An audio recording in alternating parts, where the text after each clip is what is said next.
নমস্কার দর্শক বন্ধু, আবারও আমি তানিয়া চলে এসেছি আপনাদের সামনে। আপনাদের অনেক অনেক প্রশ্ন আমরা পাচ্ছি এবং এই যে বাংলা নতুন বছরের সমস্ত রাশিগত দিকগুলো আমরা তুলে ধরছি, সেটাতে আপনারা যে ভীষণভাবে উপকৃত হচ্ছেন সেটা শুনে সত্যিই ভালো লাগছে। তো চলুন সেটাকেই আমরা কন্টিনিউয়েশন করব এবং তার জন্য আজকেও আমরা আমাদের স্টুডিওতে পেয়ে গেছি শ্রী শান্তনু শাস্ত্রীকে। তাকে স্বাগত জানিয়ে শুরু করছি আজকের অনুষ্ঠান। নমস্কার দাদা। নমস্কার দাদা, আমরা তো প্রথমেই বলে নিলাম যে আমরা এই যে রাশিগত বাংলা বছরের রাশিগত দিক থেকে আমাদের ওভারঅল কেমন যাবে তার একটা ধারাবাহিকতা বজায় রাখছি। তো আজকে জানতে চাইব কুম্ভ রাশি সম্পর্কে এবং কুম্ভ রাশির যে দিকগুলো আমরা তোমার থেকে জানতে চাইছি, সেই দিকগুলোতে যদি তুমি একটু আলোকপাত করো। প্রথমে আমরা কুম্ভ সম্পর্কে একটু বুঝে নিই। কালপুরুষের 11 নম্বর রাশি এবং যথেষ্ট রহস্যময়। কুম্ভ রাশি কুম্ভ লগ্নের মানুষদের মধ্যে অনেকটাই আননোন পার্ট রয়েছে, যেটাকে আমরা রিভিল করতে পারি না, বুঝতে পারি না। কুম্ভের যদি আমরা ছবিটা দেখি তাহলে একটি শক্তপোক্ত পুরুষ মানুষ, তিনি একটি কলসির মধ্যে জল নিয়ে জলটাকে ঢালছেন। তো কলসিটা আমরা দেখতে পাচ্ছি, কলসিতে জল আছে কিছুটা, বাট কতটা জল আছে এটা কিন্তু আইডেন্টিফাই করা যায় না। শনির দ্বারা প্রভাবিত বায়ুতত্ত্বের রাশি, কিন্তু এখানে পৃথ্বী জল এই তত্ত্বগুলোর প্রভাবও দেখতে পাওয়া যায়। ফলে কুম্ভ রাশি এদের মধ্যে কিন্তু বিভিন্নতার একটা মিশ্রণ, এটা আমরা দেখতে পাই। সাধারণত এরা কথা বলতে ভালোবাসে, পড়াশুনো করতে, বিভিন্ন বিষয়ে জ্ঞান অর্জন করতে এরা ভালোবাসে। এবং কুম্ভ রাশির স্পেশালিটি যদি আমরা দেখি, সেই ক্ষেত্রে কুম্ভ কিন্তু খুব ভালো কমিউনিকেটর। বিভিন্ন মানুষের সঙ্গে বিভিন্ন ক্ষেত্রের মধ্যে যোগাযোগ করা, এইটা কুম্ভের ক্ষেত্রে দেখতে পাওয়া যায়। মোটামুটি শক্ত সামর্থ্য, শক্তিশালী শরীর এবং তার সঙ্গে সঙ্গে প্রচুর পরিশ্রম করবার ক্ষমতা, সেটাও এদের মধ্যে দেখতে পাওয়া যায়। এবং আজকে আমরা যে বিষয়টা নিয়ে ডিসকাস করব সেটা হলো পেশা। তো পেশার ক্ষেত্রে কুম্ভের কিন্তু একটা আলাদাই ব্যাপার থাকে। কুম্ভ কিন্তু ভার্সেটাইল পেশায় সংযুক্ত হতে পারে এবং সংযুক্ত হয়েও। আচ্ছা, আমরা যদি চাকরির দিকটা দেখতে চাই, তাহলে এরা চাকরি এবং ব্যবসা, এটা কি পাশাপাশি দুটোকে নিয়ে এগোতে পারে? কুম্ভের যে বেসিক ক্যারেক্টারিস্টিক্স, কুম্ভ চেষ্টা করে চাকরি করতে, মানে কুম্ভ সিস্টেমের বাইরে যেতে চায় না, সিস্টেম পছন্দ করে। এবং সকালবেলা বেরোবো, বেরিয়ে যাবো, গিয়ে কাজটা করবো, চাকরি করে বেরিয়ে আসবার পরে আমার দায়িত্ব অনেকটা কমে গেল, এই যে 10টা 5টা ডিউটি, এই ব্যাপারটা কুম্ভ ভীষণভাবে এনজয় করেন। আর কুম্ভ মোটামুটি ট্র্যাডিশনাল লাইফস্টাইল লিড করতেও পছন্দ করেন। ফলে কুম্ভের যে বিরাট আপস অ্যান্ড ডাউনস দেখতে পাওয়া যায় তা কিন্তু নয়। এবং চাকরিটা কুম্ভ একদম মন থেকে করেন। তার জন্মই যেন হয়েছে চাকরি করবার জন্য। সবসময় সে ভাবেন যে চাকরিটা আমার ট্রেন্ড। অন্যান্য গ্রহ অবস্থানের কারণে যদি অন্য কিছু ইন্ডিকেশন না পাওয়া যায়, তাহলে বেসিক কুম্ভের যে ক্যারেক্টারিস্টিক্স সেটা হচ্ছে চাকরি।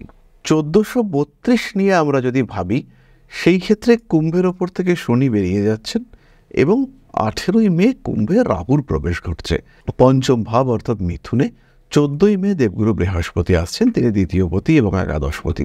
এই 14ই মে থেকে চাকরি প্রাপ্তির ক্ষেত্রে কুম্ভের সাকসেস বাড়ছে, আর সঙ্গে সঙ্গে পাল্লা দিয়ে ডেডিকেশন কমতে দেখতে পাওয়া যাবে। কুম্ভ কিন্তু এবার ভাবতে শুরু করবে যে আমি যে এত খাটছি, তার আউটপুট আমার জন্য কি পাচ্ছি। কোম্পানি বাড়ছে, বসের উন্নতি হচ্ছে, বসের ডেভেলপমেন্ট হচ্ছে, কিন্তু আমার কি উন্নতি হচ্ছে, এই জায়গাটা কিন্তু কুম্ভকে স্ট্রাইক করবে। এবং এই কারণে কুম্ভের নতুন চাকরি খোঁজার প্রবণতা, চাকরি পাল্টানোর একটা চেষ্টা, এই বিষয়গুলো দেখতে পাওয়া যাবে। তখন কিন্তু কুম্ভের ক্ষেত্রে ডিসিশন নেওয়াটা বেশ কঠিন হয়ে দাঁড়াবে যে এবার আমি কী করতে চলেছি, কী করলে আলটিমেটলি আমার গ্রোথ হতে দেখতে পাওয়া যাবে। এইটা কুম্ভের ক্ষেত্রে 1432 একটা কোশ্চেন আমরা দেখতে পাবো। আচ্ছা, কুম্ভ রাশির জাতক জাতিকারা, তারা তুমি তো বললে যে তারা ভীষণভাবে চাকরিতে কমফর্ট, মানে তাদের কমফর্ট জোনটা চাকরিতে, তা বলে কি তাহলে তারা কি বিজনেসের দিকে কখনোই মাইন্ডসেট করে না? না, করতেই পারে। যেমন যদি এরকম হয় যে কুম্ভ কারুর লগ্ন এবং তার 7th হাউসে বৃহস্পতি রয়েছে, আবার এরকম হতে পারে কুম্ভ কারুর লগ্ন, তার 9th হাউস অর্থাৎ তুলা রাশিতে রবি নিচস্থ হয়ে রয়েছে। এই টাইপের কম্বিনেশনে মানুষ কিন্তু ব্যবসা করে। শনি রবি কম্বিনেশন যদি দেখতে পাওয়া যায় কুম্ভের ক্ষেত্রে, তাহলে তাদের মধ্যে একটা বিজনেস করবার এবং পুরনো জিনিসের বিজনেস করবার ট্রেন্ড দেখতে পাওয়া যায়। আবার যদি দেখতে পাওয়া যায় যে কুম্ভ রাশি বা লগ্নের জাতক জাতিকা, তাদের রবি পুত যোগ হয়েছে এবং সেই যোগের উপরে মঙ্গলের দৃষ্টি রয়েছে, সেই সময় আমরা দেখতে পাই তারা কনস্ট্রাকশন, প্রমোটিং ইত্যাদির ব্যবসা করছে, বিল্ডিং মেটেরিয়ালসের ব্যবসা করছে, এটা দেখতে পাওয়া যায়। তো তাহলে ব্যবসায়ীদের ক্ষেত্রে 1432 কেমন যাচ্ছে বাংলার এই নতুন বছর? ফাইন্যান্সিয়াল সেক্টরে তো ভীষণ ভালো। 1432-এর প্রথম দিকে ব্যবসাকে বড় করবার ইচ্ছা জাগবে। এই সময় টাকার যে যোগান সেখানে একটা ঘাটতি দেখতে পাওয়া যাবে। কুম্ভ রাশি কুম্ভ লগ্নের মানুষরা লোন নিতে পারেন, বুঝে নিতে হবে, নিজের অবস্থা এবং অস্তিত্ব বুঝে নিতে হবে, এমন পরিমাণ নিতে হবে যাতে নিজের অস্তিত্ব বিপন্ন না হয়। কুম্ভ রাশি কুম্ভ লগ্নের মানুষ তাদের স্টেপ বাই স্টেপ প্ল্যানিং করতে হবে, জীবনে উন্নতি আসবেই, সেই বিষয়ে মোটামুটি কুম্ভ কিন্তু নিশ্চিন্ত থাকতে পারেন। লোন নেওয়া যেতে পারে, লোনের টাকাটা মিসইউজ যাতে না হয়, অন্য কোনো দিকে ইউজ যাতে না হয় তার একটা চেষ্টা করতে হবে। আর খেয়াল রাখতে হবে যে কিছু কিছু বিশেষ ব্যবসাতে ডেভেলপমেন্ট অনেকটাই বেশি। এর মধ্যে যারা কাঠের ব্যবসা করেন, সেটা কাঠ চিরাই হতে পারে, কাঠের ফার্নিচার হতে পারে, যারা লন্ড্রি ইন্ডাস্ট্রিতে রয়েছেন, যারা একটু বড় বিজনেস করছেন, হয়তো হসপিটাল রয়েছে কিংবা যাদের স্কুল বিজনেস রয়েছে, তাদের ক্ষেত্রে সময়টা ভীষণ ভালো। কিন্তু যারা কোনো বিলাসিতার জিনিসপত্র বিক্রি করছেন কিংবা এন্টারটেনমেন্ট ওরিয়েন্টেড জিনিসপত্র সেল করছেন, তাদের ক্ষেত্রে কিন্তু চাপ থাকছে, তাদেরকে অনেকটাই সাবধান এবং সচেতন হতে হবে। টাকা দেওয়া, জিনিসপত্র নেওয়া, অন্য কোম্পানির জিনিস অ্যাকসেপ্ট করা, প্রত্যেকটি ক্ষেত্রে পলিটিক্স হতে পারে, এই ব্যাপারটা কিন্তু খেয়াল রাখতে হবে। তো এই জায়গায় দাঁড়িয়ে আমরা তো চাকরিজীবী যারা তাদের ব্যাপারটা শুনলাম, বিজনেসের দিকে যারা ইন্টারেস্টেড তাদেরটা শুনলাম, যারা সেলফ এমপ্লয় রয়েছে তাদের ক্ষেত্রে কি হচ্ছে? সেলফ এমপ্লয়েডদের ক্ষেত্রে 1432 যত ভেতরের দিকে আমরা যাব, মানে ইনিশিয়াল ফেজে কিছুটা ডিস্টারবেন্স থাকছে, নাম মান সম্মান এগুলোর ক্ষেত্রে একটা ঘাটতি, স্যাটিসফ্যাকশনের অভাব ইত্যাদি দেখতে পাওয়া যাবে।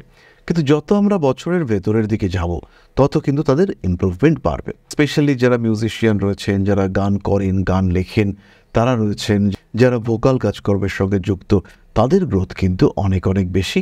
এবং শিল্পীদের ক্ষেত্রে না একটা বিষয় থাকে, আমি যে কাজটা করলাম সেটা আমাকে কতটা স্যাটিসফাই করলো, এই জায়গাটাতে তাদের নিজেদের কাজে কিন্তু তারা নিজেরা স্যাটিসফাইড হবেন।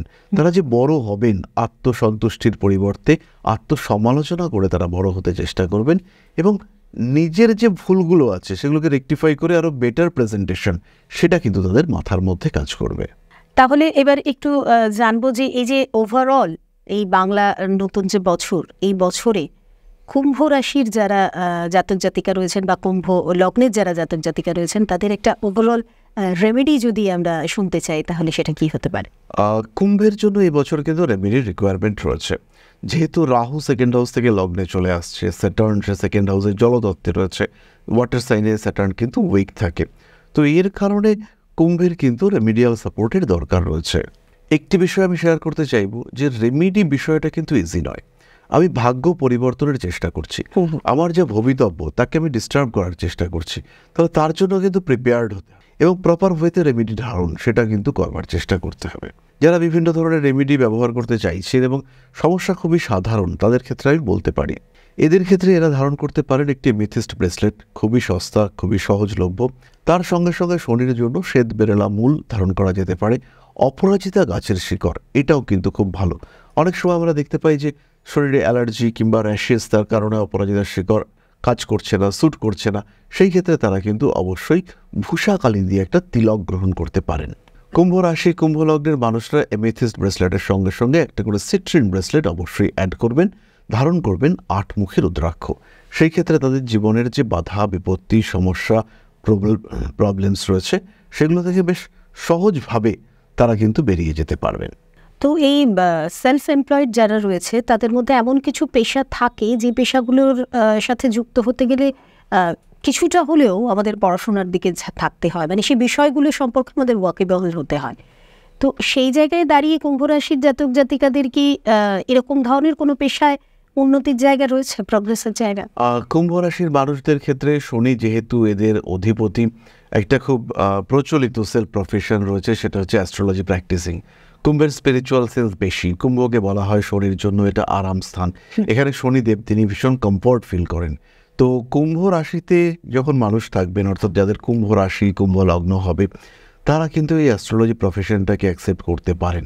তারা যে কোনো রকমের হিডেন সায়েন্স কিংবা অকাল্ট সায়েন্স নিয়ে পড়াশোনা করতে পারেন, সেটা তাদের জন্য অত্যন্ত ভালো। এবং তার চেয়েও বড় কথা, এই যে বছরটা, এই বছরটা কিন্তু তাদের সাকসেসের জন্য অনেক অনেক ভালো। তাদের ডেভেলপমেন্ট হবেই, নিশ্চিন্ত থাকা যায়, ইমপ্রুভমেন্ট আমরা তাদের কাছ থেকে পাবই। চেম্বার নিয়ে যখনই আমাদের মনের মধ্যে প্রশ্ন জাগে তখনই কিন্তু আমি তা নিয়ে আপনাদেরকে হেল্প করার জন্য এগিয়ে আসি। তার কারণ চেম্বারে না এলে শুধুমাত্র ওভারঅল সমস্ত কিছু জেনে নিলে তো হবে না। সমস্যা রয়েছে তো আমাদের জীবনে, আর সমস্যা থেকে বেরোতে গেলে সমাধানের পথে হাঁটতে হবে। সমাধানের পথে হাঁটতে গেলে কি করতে হবে না, আমাদের সেই মানুষটির হাতটা শক্ত করে ধরতে হবে যিনি আমাদের এই সমাধানের পথটা দেখিয়ে দিচ্ছেন, অর্থাৎ শ্রী শান্তনু শাস্ত্রী। আমি আপনাদের জানিয়ে রাখবো যে আপনারা যারা অনলাইনে ওনার সাথে কনসাল্ট করতে চাইছেন তারা অলওয়েজ ওয়েলকাম, কারণ অনলাইনে আপনারা কিন্তু ওনার সাথে কনসাল্ট করতে পারেন। তার পাশাপাশি চেম্বারে যারা আসতে চাইছেন, দমদম ক্যান্টনমেন্টে ওনার নিজস্ব চেম্বার রয়েছে এবং আপনাদেরই অনুরোধে তিনি কিন্তু লেক মার্কেটেও এখন চেম্বার করছেন। প্রত্যেকটা জায়গায় আসার আগে আপনাদেরকে যেই নাম্বারগুলো এই মুহূর্তে স্ক্রিনে যাচ্ছে তার যে কোনো একটা নাম্বারে কল করতে হবে, বুকিং করতে হবে, নিজেদের নামটাকে এনরোল করাতে হবে। আর যারা ঋষিবাণী ইনস্টিটিউট থেকে শিক্ষার জায়গাটা এগিয়ে নিয়ে যেতে চাইছেন, অর্থাৎ অ্যাস্ট্রোলজি, হস্তরেখা, বাস্তু কিংবা সংখ্যাতত্ত্ব, এই সমস্ত বিষয়গুলো সম্পর্কে ওয়াকিবহল হতে চাইছেন এবং নিজেদের প্রফেশনের দিক থেকেও আপনারা অ্যাস্ট্রোলজিকে আপনাদের প্রফেশনে নিয়ে আসতে চাইছেন, বা অনেকে আছেন যারা ভীষণভাবে ইন্টারেস্টেড এই জ্যোতিষ সাবজেক্টের উপরে, তারা শুধুমাত্র শিখতে চাইছেন, নিজেরা জানতে চাইছেন, সকলকে জানাচ্ছি ওয়েলকাম। ঋষিবাণী ইনস্টিটিউট এমন একটা ইনস্টিটিউট যেখানে এসে আপনারা কিন্তু একই ছাদের তলায় এমন একটা ফ্যাকাল্টি পাচ্ছেন যারা আপনাদের শুধুমাত্র শেখাচ্ছে না, এখানকার যিনি প্রিন্সিপাল অর্থাৎ শ্রী শান্তনু শাস্ত্রী, তিনি কিন্তু শেখানোর পাশাপাশি কীভাবে সেটাকে আপনারা আপনাদের জীবনে এবং অন্যের জীবনে অ্যাপ্লাই করবেন সেই পন্থাগুলোও কিন্তু জানিয়ে দিচ্ছেন। আরও ডিটেলসে জানতে চান, চলুন দাদার থেকে জেনে নিই। জ্যোতিষ যদি কারোর শিক্ষার বিষয় হয় এবং মাধ্যম যদি বাংলা হয়, সেই ক্ষেত্রে ঋষিবাণী হচ্ছে তার জন্য বেস্ট চয়েস। এবার প্রশ্ন আসবে যে কেন আমরা এটাকে বেস্ট চয়েস বলছি? সবাই নিজেদের ইনস্টিটিউটকে বেটার বলেন, তো আমরা যে বলছি তার পেছনে তো নিশ্চয়ই কিছু ভ্যালিড লজিক আমরা এক্সপ্লেন করতে চাইব। প্রথম বিষয়টি হলো সায়েন্টিফিক সিলেবাস। জ্যোতিষ পড়বার জন্য যে ধাপে ধাপে বিষয়টিকে শিখতে হবে, সেই ধাপে ধাপে শেখার যে প্রসেস, সেটাকে আমরা একটা ওয়েল ডিজাইন সিলেবাসে কনভার্ট করতে পেরেছি।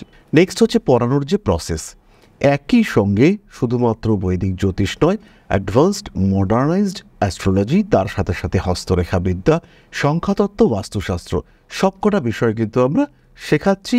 এবং যুগোপযোগী, যখন সে প্র্যাকটিস করতে নামবে, যখন সে প্র্যাকটিস করতে চাইবে, তখন তার যে মুভমেন্ট সেটা যাতে আরও সহজ হয়, ক্লায়েন্টরা যাতে উপকৃত হয়, এই চেষ্টাটা আমরা করছি।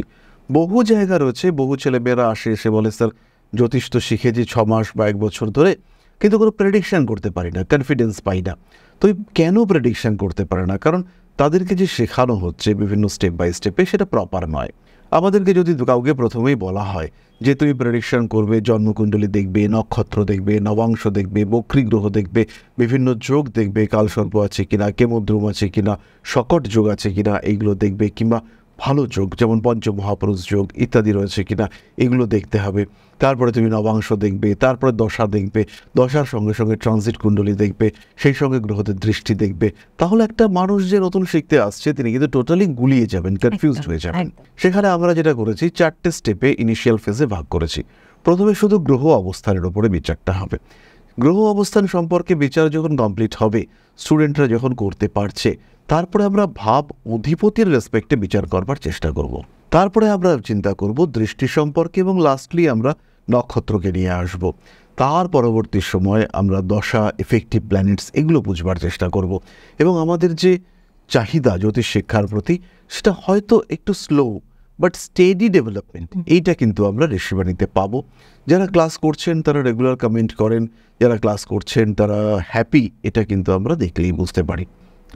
আনন্দের কথা এটাই যে মোর দ্যান 20,000 স্টুডেন্টস, তাদেরকে কিন্তু আমরা ঋষিবাণী থেকে পড়িয়েছি এবং তারা আজকে বিভিন্ন জায়গায় এস্টাবলিশড হয়েছেন, তারা চেম্বার প্র্যাকটিস করছেন এবং খুব ভালোভাবে তারা এটা করছেন। বারবার একটা কথা বলি যে সময় থাকতে সময়ের দামটা দিতে হবে, আর এই সময়টা আপনার, শুধুমাত্র আপনার। তাই সময় উপযোগী এই যে সময়ের কাজগুলো, সেগুলো করে ফেলুন।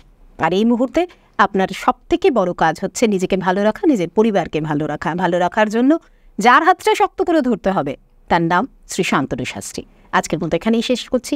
খুব ভালো থাকবেন, সকলকে ভালো রাখবেন, আর দাদার হাতটা তো শক্ত করে ধরবেন। নমস্কার। নমস্কার বন্ধুরা, জয় মা আদিশক্তি।